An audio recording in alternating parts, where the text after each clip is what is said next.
Yo, what's up mga kaanga? Breaking news mga kaanga. So ngayon mga kaanga ay may nabalitaan tayo na si Car Hamis Wonderboy Martin ay lilipad na nga daw sa USA Amerika mga kaanga para doon na mag-iinsayo, magpapatuloy sa kanyang career mga kaanga, no?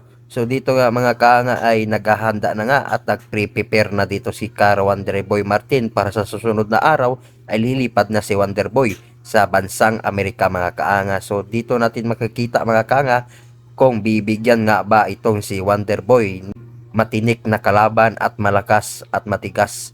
So tingnan na lang natin mga kaanga kung kaya ba ibigay promotion na si Sean Gibbons, itong si Sam Goodman at title eliminator kay Gigi Duini dahil sa meron daw nagpakalat na paksing social media na si DJ Duini kontra Car Hamis Wonderboy Martin.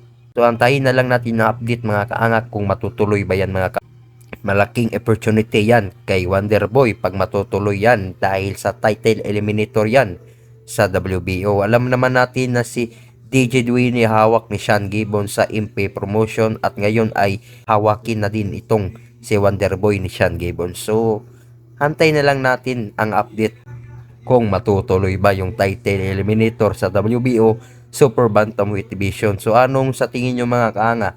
Sang-ayon ba kayo na maglalaban si Wonderboy kontra DJ Duini?